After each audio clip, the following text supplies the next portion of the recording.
How did you make an entitled passenger regret choosing your row? The passenger in 14B, Ralph, started complaining before he even sat down on our flight to Denver in May. He looked at me in the middle seat and said I was too big to be sitting there even though I'm average-sized. He said people my size should have to buy 2 seats or sit in a special section. He demanded I move so he could have more room, but the flight was completely full. He told the flight attendant that I was encroaching on his space when I hadn't even unbuckled my seatbelt yet. The flight attendant looked at us and could see I was sitting normally within my seat boundaries. She told Ralph that everyone was seated properly and to please sit down so we could depart. Ralph huffed and dropped into his seat, immediately spreading his legs wide into my space and putting his elbow over the armrest into my area. When I politely asked him to stay in his own space, he said he paid for comfort and I should deal with it. He said if I didn't like it, I could stand for the 4-hour flight. He then pulled out his phone and started playing videos at full volume without headphones. The flight attendant asked him to use headphones and he said he forgot them, so everyone would just have to tolerate it.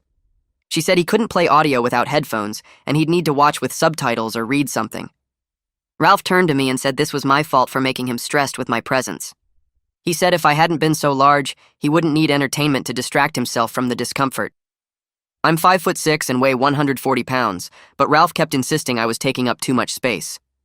During takeoff, Ralph started eating the smelliest food possible. He'd brought tuna sandwiches, boiled eggs, and some kind of fermented fish his wife had packed. The smell was overwhelming in the confined space. The woman in 14C was actually gagging. When I asked if he could wait until after the flight to eat such strong-smelling food, he said I was probably just jealous because I clearly ate everything in sight. He said maybe the smell would motivate me to diet. The flight attendant had to come over again when Ralph started kicking the seat in front of him because the person reclined slightly. He said reclining seats should be banned and anyone who used them was selfish. The passenger in front turned around and asked him to stop kicking. Ralph said he'd stop when the seat went back up. The flight attendant told Ralph that passengers had the right to recline and he needed to stop kicking immediately or there would be consequences. Ralph waited until she left and started kicking again but lighter, so it was just constant annoying taps. That's when I decided Ralph needed to experience his own medicine. I started by accidentally spilling my water on his tray table when we hit the tiniest bit of turbulence. The water ran right onto his laptop keyboard and his documents. Ralph jumped up screaming about his destroyed work.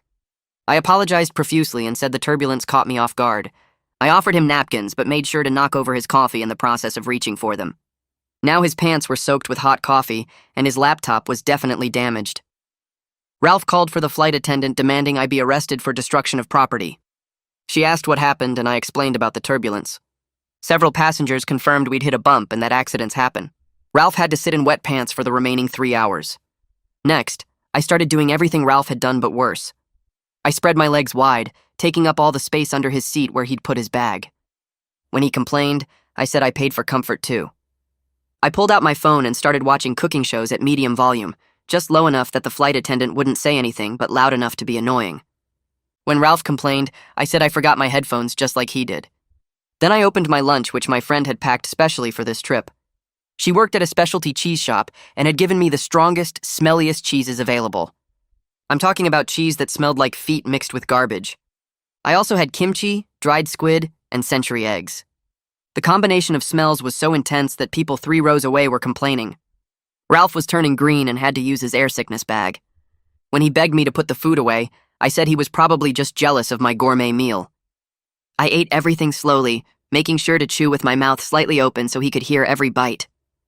The woman in 14C was laughing quietly because she'd heard everything Ralph had said to me earlier. She even offered me some of her garlic spread to make the smell worse. For the rest of the flight, I made sure Ralph was miserable. I accidentally elbowed him every time I adjusted my position. I sneezed without covering my mouth in his direction, though I didn't actually spray anything. I drummed my fingers on the armrest constantly. I stood up to use the bathroom 8 times, making him get up each time. When he refused the 5th time, I said loudly that I had a medical condition and was he really going to make me have an accident. Everyone turned to stare at him with disgust and he had to move. The best part came during landing. Ralph grabbed the air sickness bag again as another wave of kimchi smell hit him. I watched his face turn an even worse shade of green while he pressed the bag to his mouth. The flight attendant walked down the aisle toward us with the captain right behind her. They stopped at our row, and the captain leaned down to speak quietly to Ralph. He told Ralph that if he couldn't compose himself for landing, they would need to make other arrangements. Ralph went completely silent and pressed himself against the window. His face was still green, but now he looked scared too. The captain straightened up and walked back toward the front of the plane. I could feel Ralph shaking slightly in the seat next to me. The woman in 14C caught my eye and gave me a small smile. I turned to her and mentioned casually that I hoped the landing would go smoothly, since I tended to get motion sick during descent. She grinned at me and said she understood completely. Ralph shot us both a desperate look but didn't say anything. The captain was still watching our row from 2 rows up. Ralph's mouth opened like he wanted to complain, but then he closed it again. His hands gripped the armrests so hard his knuckles turned white. The plane started its descent, and I felt the pressure change in my ears. I shifted in my seat to get more comfortable, and my shoulder bumped into Ralph's. He pressed himself harder against the cold airplane wall. I adjusted my position again and bumped him once more. Ralph was trapped between the window and me with nowhere to go. Every time I moved, he had to press against the wall to avoid touching me. I could see him trying not to gag as the smell from my lunch lingered in the air. The turbulence made me shift around even more. Ralph looked like he wanted to cry. The flight attendant's voice came over the speaker, announcing we were beginning final approach. She said everyone needed to return their seats to the upright position. The passenger in front of Ralph pushed his seat forward. Ralph actually looked relieved for about half a second. Then I stretched my legs out and accidentally kicked his bag further under his feet. The bag wedged itself between his ankles and the seat in front. Ralph tried to pull it out, but there wasn't enough room. He had to sit with his feet in an awkward position for the rest of the descent. I pulled out my phone and started taking pictures of the view out the window. Each time I raised my phone, my elbow extended fully into Ralph's space. He tried to lean away, but the window blocked him. The woman in 14C was covering her mouth with her hand. I could tell she was trying not to laugh out loud. I took about 15 pictures, making sure to really stretch my arm out for each one. Ralph's face showed pure misery mixed with the green color from his nausea. He raised his hand to try to get the flight attendant's attention. She was walking through the cabin doing final checks and completely ignored his raised hand. She walked right past our row without even glancing at him. Ralph's arm dropped back down. His face showed total frustration as he realized nobody was going to help him. We only had about 20 minutes left until landing. The turbulence got rougher as we dropped through the clouds. The plane bounced and shook more than usual. I made a big show of looking scared and grabbed for the armrest. My hand landed right on top of Ralph's hand.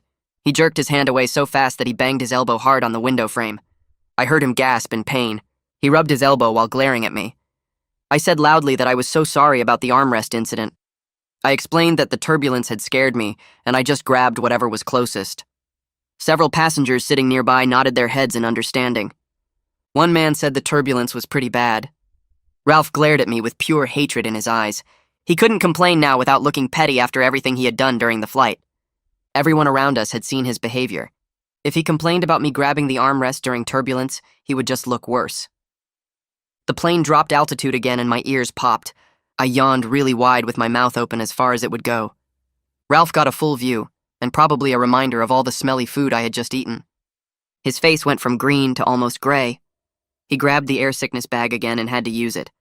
Other passengers nearby looked at him with disgust. A woman across the aisle wrinkled her nose and looked away. Ralph wiped his mouth with a napkin and slumped in his seat. The woman in 14C leaned over toward me. She asked if I was okay in a voice loud enough for others around us to hear clearly. Her face showed concern for my well-being. I thanked her and said I was fine, just a little motion sick from the descent. She patted my arm sympathetically. Ralph watched this exchange, and I could see the realization spreading across his face. Everyone around us saw me as the victim and him as the problem passenger. His face turned red with shame on top of the green from being sick. The combination of colors made him look absolutely terrible. He sank lower in his seat and stared straight ahead. His wet, coffee-stained pants stuck to the seat. His damaged laptop sat useless in his bag under his feet. The smell from my lunch still hung in the air around our row. I started humming under my breath as the plane dropped through the clouds. The tune had no melody, just random notes that came out wrong on purpose. Ralph shifted in his seat next to me. The sound was just quiet enough that the flight attendant walking past didn't notice, but loud enough that Ralph heard every off-key note. He turned his head toward me with his mouth opening like he wanted to say something. Then he closed it again. He couldn't complain about humming after he'd played his videos at full volume for everyone to hear. His jaw muscles tensed as I kept going, mixing in some random whistling between hums. The woman in 14C glanced over and smiled slightly when she saw what I was doing. Ralph suddenly spread his legs wide as we continued descending. His knee pushed into the space under my seat. I felt his leg pressing against mine, trying to claim territory one last time. I spread my legs wider immediately and planted both feet flat on the floor. My position was solid and unmovable. Ralph tried to push back, but I had better leverage from the middle seat. He had to pull his legs back together, his knees pressed against each other in an uncomfortable position. The same position he'd tried to force me into for the entire flight. His face went red as he realized he'd lost this final battle for space. He stared straight ahead at the seat back in front of him. The pilot's voice came over the speaker announcing 5 minutes until landing. I reached into my pocket and pulled out a piece of gum. I unwrapped it slowly, making sure the crinkling sound carried. I popped the gum in my mouth and started chewing with my lips slightly apart. The smacking sound was soft but steady. Ralph's hands gripped the armrests. I could see his jaw clenching with each smack of my gum. His knuckles went white from squeezing so hard, but he said nothing. He just sat there taking it, knowing that everyone around us had seen his behavior. Complaining about gum chewing would make him look even more ridiculous. I chewed a little louder. The plane's wheels hit the runway with a bump. I let out a huge sigh and stretched my arms up and out like I was celebrating. My right elbow connected with Ralph's head. Not hard enough to really hurt, but enough that he felt it. He jerked back and grabbed his head with one hand. I turned to him right away with a concerned look. I said I was so sorry. The landing startled me and I stretched without thinking. My voice sounded perfectly sincere. Ralph rubbed the spot where my elbow hit while glaring at me with pure hate in his eyes. But we were surrounded by witnesses. Other passengers were gathering their things and standing up. He couldn't make a scene now without looking crazy. His mouth opened and closed, but no words came out. The plane slowed down and turned toward the gate. The seatbelt sign dinged off. I unbuckled immediately and jumped to my feet. Ralph was trapped in the window seat. I took my sweet time reaching up to the overhead bin. I stretched up slowly and fumbled with the latch. Ralph sat below me in his coffee-stained pants. The brown stains had dried into the fabric. His laptop bag sat at his feet, holding his ruined computer. He looked absolutely miserable sitting there while I blocked his exit. Other passengers in the aisle were moving forward. Ralph would have to wait until I finished getting my bag down. I smiled to myself as I finally grabbed my bag. My jacket slipped out of my hands as I pulled the bag down. It fell right onto Ralph's head and draped over his face. The sleeve landed on his laptop bag. Ralph grabbed the jacket and threw it off with both hands.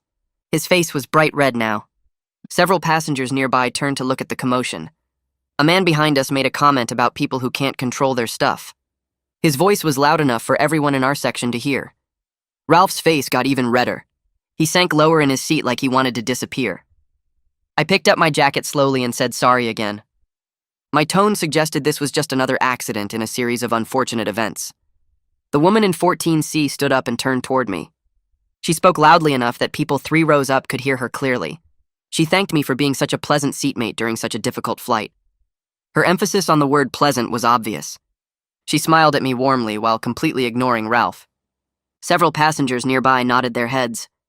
They'd all witnessed Ralph's behavior throughout the flight. Ralph's face went from red to almost purple. He realized she was deliberately contrasting me with him, making it clear to everyone who the problem passenger had been. His hands gripped his knees and he stared down at the floor. The woman winked at me as she grabbed her bag. I stepped into the aisle with my bag over my shoulder.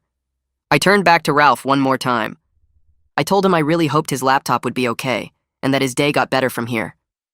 My voice was perfectly sincere and concerned, like I genuinely cared about his well-being after everything that happened.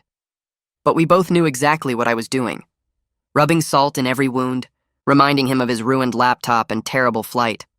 His glare was so intense it could have melted steel. His jaw clenched so tight I thought his teeth might crack, but he still said nothing. What could he say? Everyone around us knew he'd brought this all on himself. I walked up the aisle slowly. The woman from 14C walked beside me. We started talking about how some people just make flights harder than they need to be. Our voices carried back toward row 14. Several passengers who'd witnessed Ralph's behavior throughout the flight nodded as we passed. One man gave me a thumbs up. A woman smiled and shook her head. I could feel Ralph seething behind us. He was stuck in his row waiting for it to clear, sitting in his wet pants, holding his damaged laptop, knowing that everyone saw him as the villain of this flight. The woman from 14C laughed quietly as we reached the front of the plane. The flight attendant stood near the exit door. She smiled when she saw me approaching. She thanked me for my patience during the flight. Then she shot a very meaningful look back toward row 14. Her expression said everything without words. I thanked her for her professionalism and for handling such a difficult situation. We shared a moment of complete understanding. Both of us knew exactly who had caused all the problems. She touched my arm briefly and told me to have a great day in Denver. I walked into the jetway feeling better than I had in months. Ralph would remember this flight for a very long time. The woman from 14C caught up with me in the jetway and stuck out her hand. She said her name was Kellen, and she'd been flying for 20 years, but never saw anyone handle a jerk that perfectly. I shook her hand and thanked her for the garlic spread assist. She laughed and pulled out a business card from her purse. She told me if I ever needed a reference for staying calm under pressure, she'd be happy to write one. I took the card and saw she worked in human resources for a tech company. We kept walking together through the jetway while she told me about other terrible passengers she'd witnessed over the years. None of them got the comeuppance Ralph just experienced. We reached the gate area, and I spotted Ralph coming out of the jetway behind us. He still looked wet and miserable, clutching his damaged laptop against his chest like it might fall apart. His shirt had coffee stains down the front, and his pants were still damp. He saw me standing with Kellen and several other passengers from our section who'd stopped to chat. His face went red and then pale as he realized everyone was talking about him. The guy from row 13 was laughing and pointing in Ralph's direction. The woman who'd been sitting across the aisle was shaking her head. Ralph knew he'd been completely defeated socially, and everyone saw him as the villain. He tried to walk past quickly, but someone from row 15 called out, asking if his laptop survived the turbulence. Ralph didn't answer, and walked faster toward the signs pointing to baggage claim. The passenger Ralph had been kicking walked up to me with a huge grin on his face. He said he wanted to thank me for the entertainment because he'd been about to lose his temper completely. Watching my revenge unfold was way more satisfying than anything he could have done. He said Ralph deserved every second of misery, and the coffee-soaked pants were perfect justice. Ralph was about 20 feet away, and definitely heard this because his shoulders tensed up and he started walking even faster. He practically jogged toward the escalators leading down to baggage claim. Several people from our flight noticed him rushing away, and a few laughed.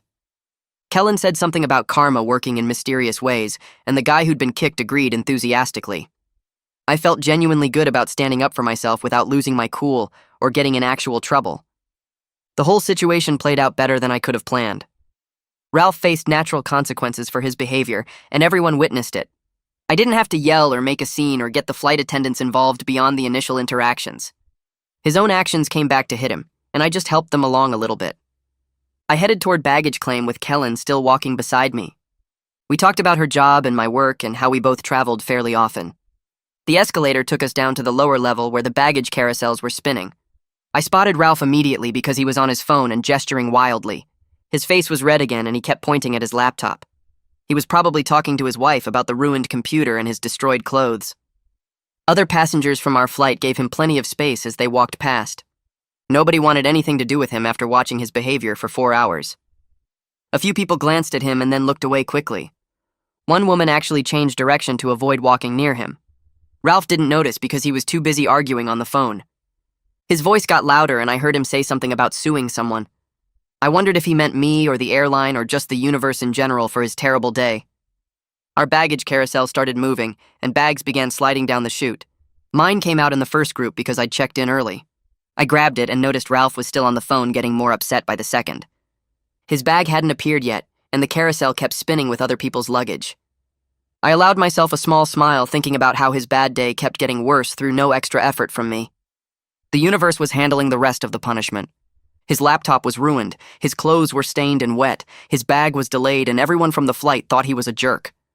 Sometimes karma doesn't need much help, just a little push in the right direction with some strategic cheese and well-timed turbulence. I started walking toward the exit signs for ground transportation. Kellen caught up with me near the automatic doors. She pulled out her phone and showed me a post she'd just made on social media. It was vague enough that nobody could identify Ralph or me or even the specific flight. But she'd written about witnessing perfect petty revenge and how sometimes entitled people get exactly what they deserve. Her friends were already commenting and calling the mystery person a hero. I laughed and told her that was amazing. She said the story was too good not to share even in a general way.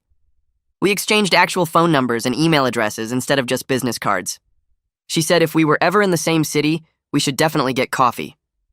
It was funny how Ralph's terrible behavior led to me making a new friend who shared my sense of justice. If he'd just been a normal, decent person, I never would have talked to Kellen beyond basic pleasantries. Outside the airport, the Colorado air hit me and I took a deep breath. My rideshare app showed my driver was 3 minutes away. I stood near the pickup area and finally relaxed for the first time since boarding that plane. The whole situation could have gone very differently if I'd just accepted Ralph's bullying. I could have sat there miserable for 4 hours while he spread into my space and insulted me and made the flight unbearable. Instead, I stood up for myself using his own tactics against him. It felt like an important moment of self-respect, even though the methods were petty. Sometimes you have to fight fire with fire, or in this case, fight smelly food with smellier food and fake accidents with real consequences. My phone buzzed in my pocket. I pulled it out and saw a text from my friend asking how the flight went. She was the one who'd packed the specialty cheeses and knew I was sitting in a middle seat. I realized I had an amazing story to tell her. I started typing out the whole thing right there on the sidewalk. My thumbs flew across the screen as I described Ralph's initial complaints and his aggressive behavior and the flight attendant's interventions. Then I got to the good part about the water spill and the coffee disaster and the cheese deployment. I was grinning while I typed because I knew this would become one of my favorite stories about travel karma.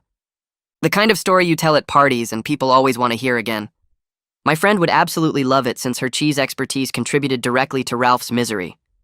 My rideshare showed up right on schedule and I climbed into the back seat. The driver glanced at me in the rearview mirror and asked how my flight was. I couldn't help laughing out loud. I told him it was definitely one I'd remember for a while. He seemed curious, so I gave him the short version about Ralph complaining I was too big for the middle seat even though I'm average-sized, then spreading into my space and playing videos without headphones and eating the smelliest food possible. I explained how I accidentally spilled water and coffee all over his laptop during turbulence, then pulled out even smellier food that made him sick for the rest of the flight. The driver started cracking up and said he wished more people would stand up to jerks like that. He said too many folks just take abuse on planes because they don't want to cause problems. I agreed and said I almost did the same thing until Ralph pushed me too far. The driver told me about a time someone reclined their seat all the way back into his lap on a red-eye flight, and he didn't say anything for 6 hours. He said he regretted not speaking up, and my story made him feel better about future situations. We chatted the whole ride home about airplane etiquette and entitled passengers. He dropped me off at my apartment building and said the ride was free because my story made his day. I tried to insist on paying, but he refused and drove off laughing. I walked into my apartment and immediately pulled out my phone to call my best friend. She picked up on the second ring, and I launched into the full detailed version of everything that happened with Ralph. I started from the moment he looked at me with disgust, before even sitting down, and went through every single thing he did and said. She was dying laughing when I got to the part about the water spill during turbulence and the coffee following right after. When I described opening the specialty cheeses and watching Ralph turn green, she had to put the phone down because she couldn't breathe from laughing so hard. I told her about the woman in 14C offering me garlic spread and Ralph using the air sickness bag multiple times. I explained how I made him get up 8 times for bathroom trips and how everyone stared at him with disgust when I mentioned my medical condition. My friend said this was the best revenge story she'd ever heard, and I absolutely had to write it down. She suggested posting it online somewhere because other people would love it, and it was too good to keep to myself. I told her I'd think about it, but she insisted, saying stories like this needed to be shared, so people would know they don't have to just accept terrible behavior from entitled passengers. That evening, I sat down at my laptop and started typing out the whole experience from beginning to end. I joined a forum where people shared stories about dealing with difficult people and found the section about travel nightmares. I wrote everything exactly as it happened, keeping all the facts straight but making sure to include the satisfying details about Ralph getting exactly what he deserved. I described his initial complaints about my size even though I'm 5'6" and 140 pounds. I included his aggressive behavior with spreading into my space and refusing to use headphones and eating fermented fish. I made sure to mention how the flight attendant had to intervene multiple times because of his actions. Then I got to the good part about my accidental water spill and the coffee disaster that followed. I described the specialty cheeses in detail and how the smell made people 3 rows away complain. I included the part about making Ralph get up 8 times in his face when I mentioned my medical condition loudly. I wrote about the woman in 14C supporting me and offering garlic spread. I ended with how Ralph looked completely defeated by the time we landed, sitting in his wet coffee-stained pants with his ruined laptop. I read through it twice to make sure everything was accurate, and then hit the post button. Within an hour, my post started getting responses. People were commenting that they'd dealt with similar situations on flights and wished they'd handled it as well as I did. Someone wrote about a passenger who took off their shoes and put their bare feet on the armrest, and how they just suffered through it instead of doing anything. Another person shared a story about someone clipping their toenails mid-flight and how disgusting it was. Multiple people said my approach was perfect because I used Ralph's own tactics against him and never actually broke any rules. They pointed out that the turbulence and accidents weren't my fault, and eating smelly food was exactly what Ralph had done first. Several commenters said they were saving my post to remember the techniques if they ever encountered someone like Ralph. One person wrote that entitled behavior on planes had gotten so much worse in recent years, and more people needed to push back. I realized this kind of thing wasn't rare at all. Tons of travelers had experienced passengers who spread into their space or played loud videos or ate terrible-smelling food or kicked seats. The difference was most people just accepted it and stayed miserable for the whole flight. Reading all these responses made me glad I'd stood up for myself instead of just taking Ralph's abuse for 4 hours. Over the next few days, my post kept getting more and more responses. By the third day, there were hundreds of comments and the number kept climbing. People were sharing their own airplane revenge stories, and some of them were even better than mine. Someone wrote about a passenger who kept pushing the call button every 5 minutes for no reason, so they accidentally spilled ice water down the person's back during turbulence. Another person described dealing with someone who wouldn't stop talking by pretending to fall asleep and snoring really loudly every time the person tried to start a conversation. Multiple people said my story inspired them to stand up for themselves in similar situations instead of just accepting bad behavior. One woman wrote that she'd always been too scared to say anything when passengers were rude, but after reading my post, she felt empowered to set boundaries on her next flight. A man commented that he used my cheese technique on a recent trip when someone spread into his seat and it worked perfectly. Several people thanked me for sharing because it made them realize they had options when dealing with entitled jerks. It felt really good knowing my experience with Ralph might actually help other people feel confident enough to push back against bullies instead of suffering in silence. A week later, I got a private message through the forum from someone who said they were on my flight and recognized the story immediately. They confirmed every single detail I'd written was accurate and said they'd been sitting a few rows behind me. The person added that after we landed, Ralph went straight to the gate agents and tried to get me in trouble. He'd apparently complained that I deliberately destroyed his laptop and clothes and demanded the airline compensate him or have me arrested. The gate agents asked what happened, and Ralph told them about the water and coffee spills. They asked if there had been turbulence, and Ralph admitted there was a small bump, but insisted I did it on purpose. The agents told him there was nothing they could do about accidents during turbulence, and that he'd need to file a claim with his insurance company. Ralph got really angry and demanded to speak to a supervisor. The supervisor came out and listened to his complaint and gave him the same answer. The person messaging me said they watched the whole thing, and Ralph was turning red and yelling while the gate agent stayed completely calm and professional. Eventually, Ralph gave up and stormed off toward baggage claim, still wet and miserable. The same person sent another message a few minutes later with even better news. They said they'd overheard Ralph on his phone at baggage claim talking to someone about his ruined laptop. Apparently, it was completely destroyed by the water and coffee and wouldn't turn on at all. He'd lost whatever work was on it because he hadn't backed anything up to the cloud. The person also said Ralph missed his connecting flight because he had to spend so much time trying to get cleaned up in the airport bathroom and filing his pointless complaint with the gate agents. His next flight wasn't until the following morning, so he had to pay for an unexpected hotel room. Ralph had apparently tried to get the airline to cover the hotel cost since his missed connection was due to another passenger's actions, but they refused because the original flight arrived on time and his delay was his own fault. I felt absolutely zero guilt about any of this. Ralph brought every single bit of it on himself by being aggressive and entitled and making my flight miserable from the start. If he'd just been a normal, decent person and stayed in his own space, none of this would have happened to him. My friend who packed the specialty cheeses sent me a text asking how everything worked out with her contributions. I texted back that the cheeses were absolutely perfect and performed exactly as needed. I told her Ralph turned green and had to use the air sickness bag multiple times, and people 3 rows away were complaining about the smell.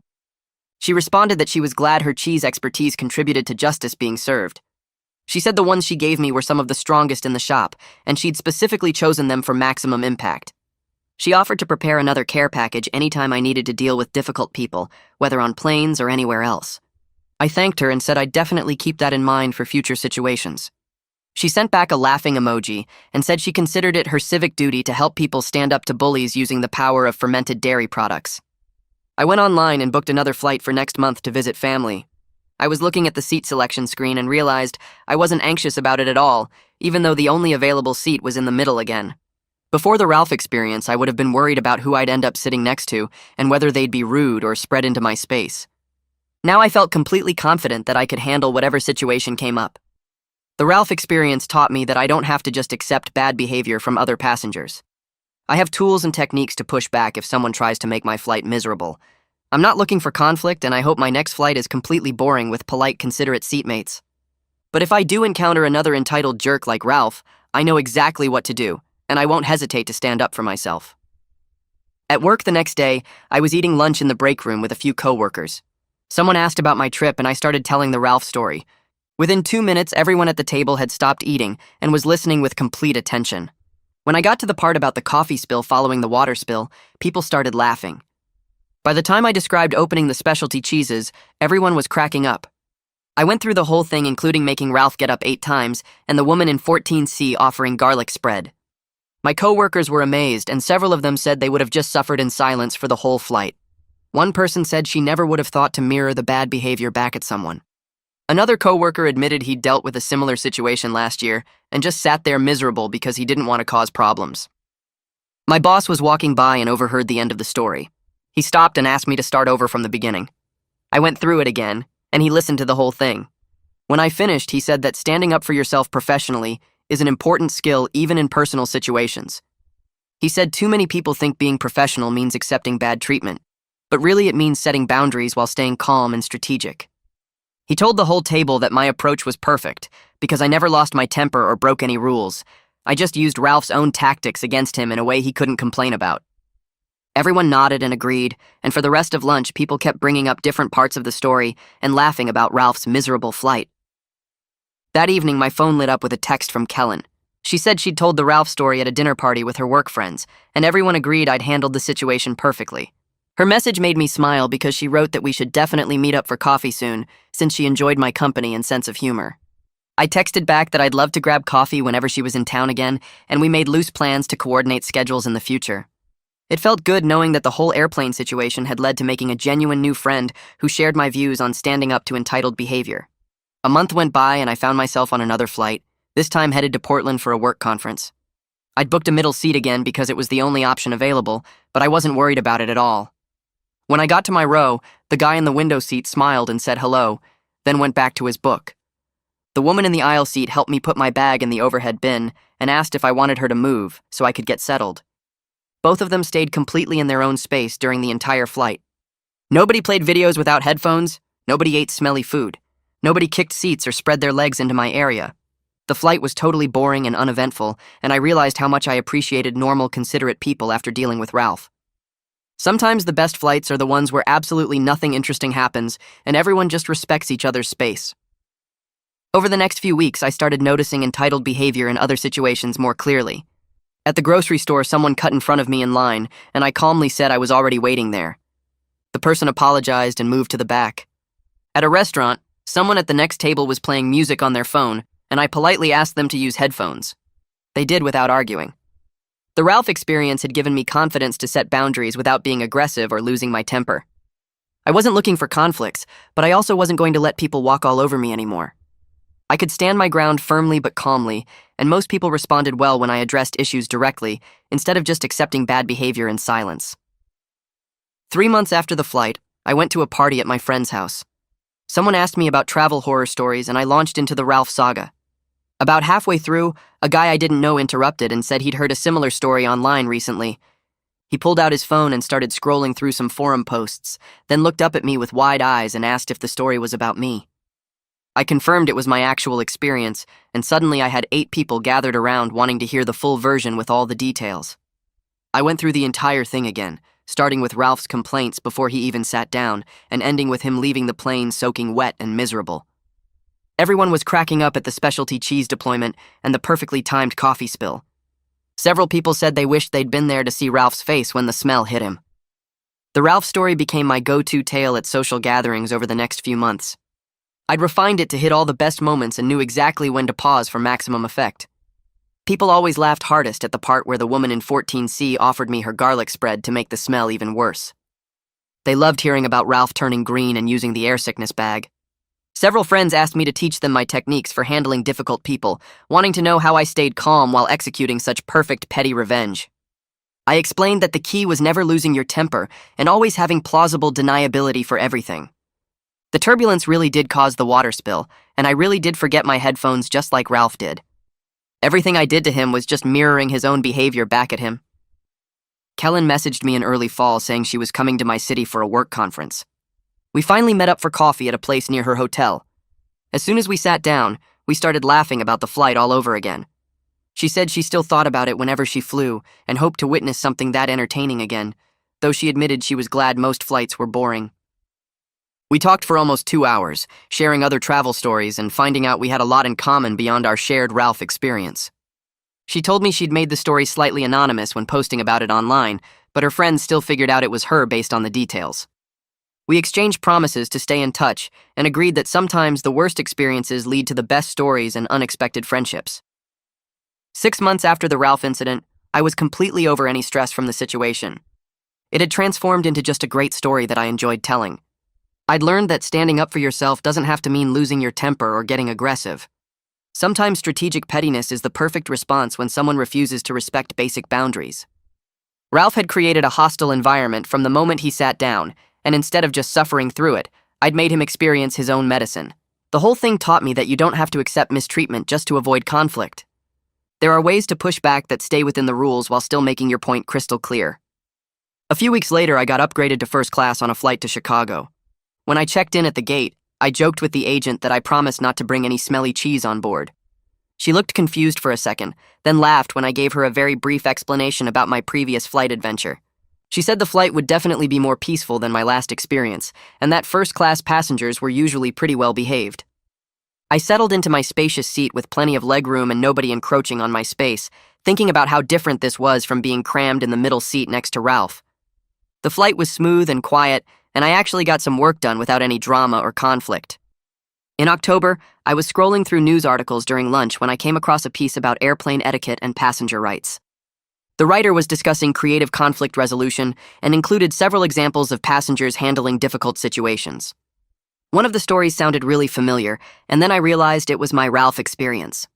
The article quoted my post anonymously, but used it as an example of how passengers can stand up for themselves without escalating to violence or getting removed from flights. The writer praised the approach of mirroring bad behavior back at the person causing problems, noting that it was more effective than complaining to flight attendants or suffering in silence. It was cool to see my experience contributing to a larger conversation about how to deal with entitled people in confined spaces. After reading that article, I started a new tradition of packing interesting snacks on every flight. Nothing as extreme as the cheese arsenal I'd deployed against Ralph, but enough variety to remind me that I had options if someone decided to be unreasonable. I'd bring some kimchi chips, dried mango, and maybe some garlic crackers. Just knowing I could deploy them if needed made me feel more confident walking onto planes. I never actually had to use them because I never encountered another passenger as terrible as Ralph, but having that backup plan gave me peace of mind. It was like carrying insurance against entitled behavior, a reminder that I wasn't helpless if someone tried to make my flight miserable again.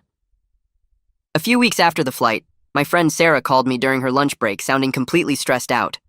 She worked in marketing at a tech company and had this coworker named Brad who kept taking credit for her ideas in meetings and interrupting her presentations. She asked if I had any advice because she'd heard about my airplane situation and figured I might know how to handle difficult people without getting fired. I thought about Ralph and how mirroring his behavior back at him had been way more effective than just complaining or staying quiet. I told Sarah to start documenting everything Brad did with dates and times, and then to use his own tactics against him in subtle ways. Next time he interrupted her, she should acknowledge his point and then redirect back to her original idea while making it clear she'd already covered that topic. If he tried to take credit, she should forward emails to her boss showing her original work with timestamps. She needed to stay professional, but make it impossible for him to keep stealing her contributions without looking obvious. Sarah tried my approach over the next 2 weeks and called me back to say it worked perfectly. Brad interrupted her once in a meeting, and she calmly said she appreciated his enthusiasm, but she was still presenting and would take questions at the end. The whole room went quiet, and Brad looked embarrassed. Then she started CCing her boss on all project emails, so there was a clear record of her work, and Brad couldn't claim ideas anymore without contradicting the email trail. Her boss even pulled her aside to say he'd noticed her taking more initiative lately, which meant he was finally seeing her actual contributions instead of Brad's theft. Sarah thanked me for the confidence boost and said thinking about the Ralph situation reminded her that she didn't have to just accept bad treatment.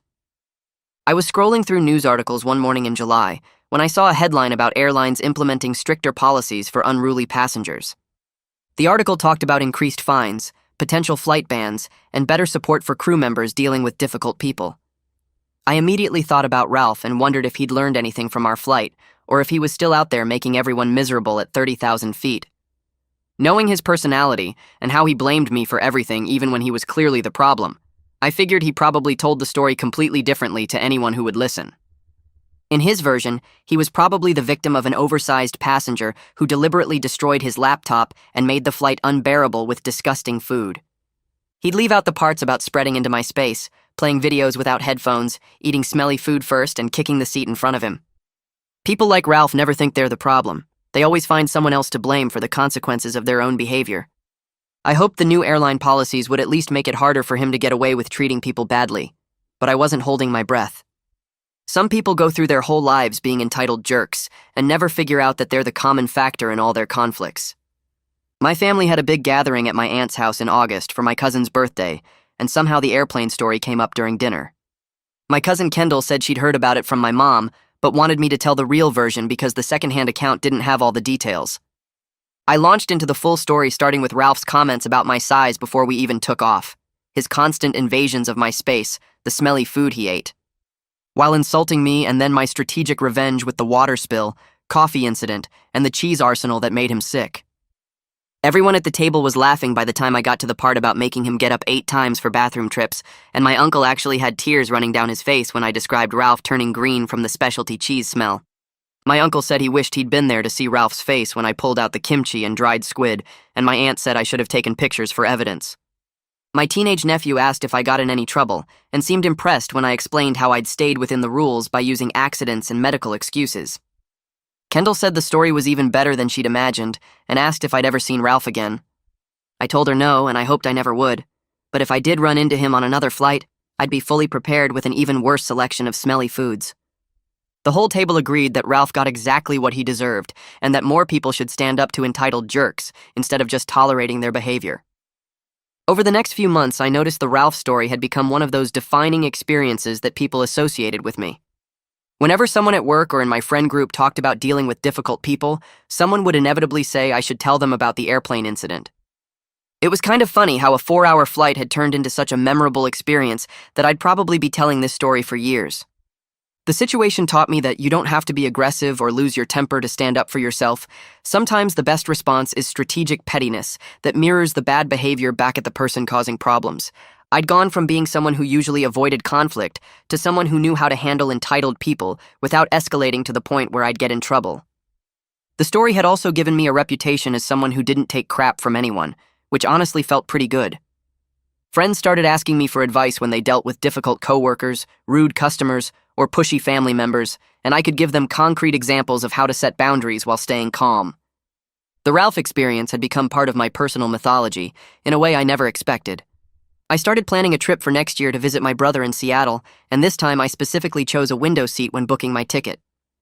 After my middle seat adventure with Ralph, I decided I'd earned the upgrade and the extra cost was totally worth it for guaranteed personal space and control over my environment. Window seats meant nobody could encroach on my space from that side, I could control the window shade, and I only had to deal with one seatmate instead of 2. I wouldn't have to ask anyone to move if I needed the bathroom, and I could lean against the wall if I wanted to sleep without worrying about falling onto a stranger's shoulder. The middle seat experience had taught me that the cheapest option isn't always the best choice, especially when it comes to being trapped in a confined space for hours with potentially terrible people. I figured the extra $40 for the window seat was like buying insurance against another Ralph situation, and my mental health was definitely worth that investment. Plus, I'd have a better view during takeoff and landing, which was a nice bonus on top of the practical benefits. A coworker named Jennifer mentioned during a coffee break that she had a flight coming up for a family wedding, and she was nervous about getting stuck next to a difficult seatmate. She'd heard about my Ralph experience and asked if I had any tips for handling the situation if it happened to her. I told her the most important thing was to stay calm and not let someone's bad behavior make you lose your composure, because then you become the problem in everyone's eyes. I explained that she should document everything if someone was being unreasonable, like taking photos of them spreading into her space or recording video of them playing loud videos without headphones. Flight attendants are more likely to help if you have evidence and you present it calmly instead of getting emotional. I also told her about the strategy of mirroring bad behavior back at the person, but doing it in ways that seem accidental or justified so you can't get in trouble. If someone spreads into your space, you spread back. If they're loud, you can be loud too within the rules. The key is using their own tactics against them while maintaining plausible deniability. Jennifer wrote down my advice and said she felt way more confident about her flight now, knowing she had options if someone tried to make her trip miserable. I got a message through my social media in September from someone who'd read my post about the Ralph situation. They said they'd used my techniques on their own flight just last week with great success. This guy named Andrew had been sitting next to a woman who kept elbowing him and taking up both armrests while complaining that he was too tall and should have bought a first-class seat. He remembered my story and started mirroring her behavior, spreading out whenever she did and making sure to reclaim the armrest every time she tried to dominate it. When she complained to the flight attendant, he calmly explained that he was just matching her energy and staying within his seat boundaries. The flight attendant could see what was happening and told the woman she needed to stay in her own space, which made Andrew's whole flight better. He thanked me for sharing my story and said it gave him the confidence to stand up to a rude passenger instead of just suffering in silence for 5 hours. Reading his message made me feel like the Ralph situation had positive ripple effects beyond just my own experience. If my story helped other people develop the confidence to set boundaries with difficult people, then dealing with Ralph's nonsense had actually contributed something valuable to the world. Looking back on the whole experience now, I'm genuinely glad it happened even though it was miserable while I was going through it. The situation taught me important lessons about self-advocacy and creative problem-solving that I've used in other areas of my life. Ralph was absolutely terrible and made that flight way harder than it needed to be, but dealing with him made me stronger and more confident in handling difficult people. I learned that you don't have to accept mistreatment just because confrontation feels uncomfortable, and there are ways to stand up for yourself that don't require aggression or losing your temper. The experience showed me that strategic responses and staying calm under pressure are way more effective than getting emotional or just complaining to authority figures. I also learned the value of having witnesses and documentation, because other passengers seeing Ralph's behavior first made it impossible for him to successfully paint me as the problem. Most importantly, I learned that entitled people like Ralph count on others being too polite or conflict-averse to push back, and once you show them you're willing to match their energy, they often back down, or at least stop being quite so awful. I'm planning my next trip now and actually hoping for smooth, boring flights with considerate passengers who respect personal space and follow basic courtesy rules. I don't want another Ralph situation because dealing with him was exhausting and required way too much mental energy for a simple flight. But I'm also completely prepared if I encounter another entitled jerk who thinks the rules don't apply to them.